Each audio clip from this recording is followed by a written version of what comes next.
அஸ்ஸலாமு அலைக்கும் வரஹ்மத்துல்லாஹி வபரகாதுஹு. அல்லாஹும்ம ஸல்லி அலா சய்யிதினா முஹம்மதின் வ அலா ஆலி சய்யிதினா முஹம்மதின் வபாரிக் வசல்லிம். அல்லாஹுவின் நல்லடியார்களே, சகோதர சகோதரிகளே, நம்முடைய தேவைகள் பிரார்த்தனைகளை அல்லாஹு சுப்ஹானஹு வ தஆலா ஏற்றுவிடக்கூடிய ஒரு மகத்துவமான திக்ர் பற்றி பார்க்க போகின்றோம். அல்லாஹு சுப்ஹானஹு வ தஆலாவிற்கு என்று சொல்லி 99 அழகிய திருநாமங்கள் இருக்கின்றது. அவற்றை கொண்டு நாம் கேட்கக்கூடிய பிரார்த்தனைகள் இன்ஷா அல்லாஹ் அல்லாஹ்விடத்தில் நேரடியாக சென்றடைந்து அங்கீகரிக்கப்படும். அல்லாஹ்வினுடைய ஒவ்வொரு அழகு திருநாமங்களுக்கும் ஒவ்வொரு விதமான கருத்துக்கள், அர்த்தங்கள் இருக்கின்றது. ஒவ்வொரு நாமமும் ஒவ்வொரு விதமான பலனையும் நலவுகளையும் பெற்றுத்தரும்.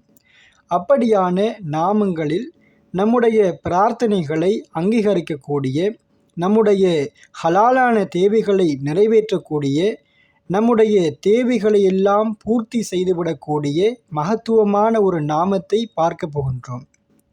யா அல்லாஹ் என்று நாங்கள் துவங்கி கேட்கக்கூடிய துஆக்களுக்கு பதிலாக இந்த வார்த்தையை பயன்படுத்தி உங்களுடைய ஹலாலான தேவைகள், பிரார்த்தனைகள் அனைத்தையும் அல்லாஹ்விடத்தில் நேரடியாக கேட்டுக்கொள்ளுங்கள்.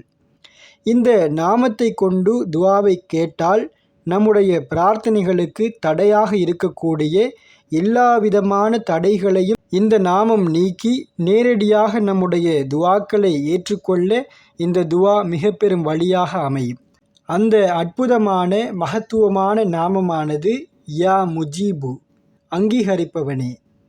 அங்கீகரிப்பவனே என அர்த்தம் பொதிந்த இந்த யா முஜீபு நம்முடைய பிரார்த்தனைகள், தேவைகள் அத்தனையும் அங்கீகரிக்க உதவும்.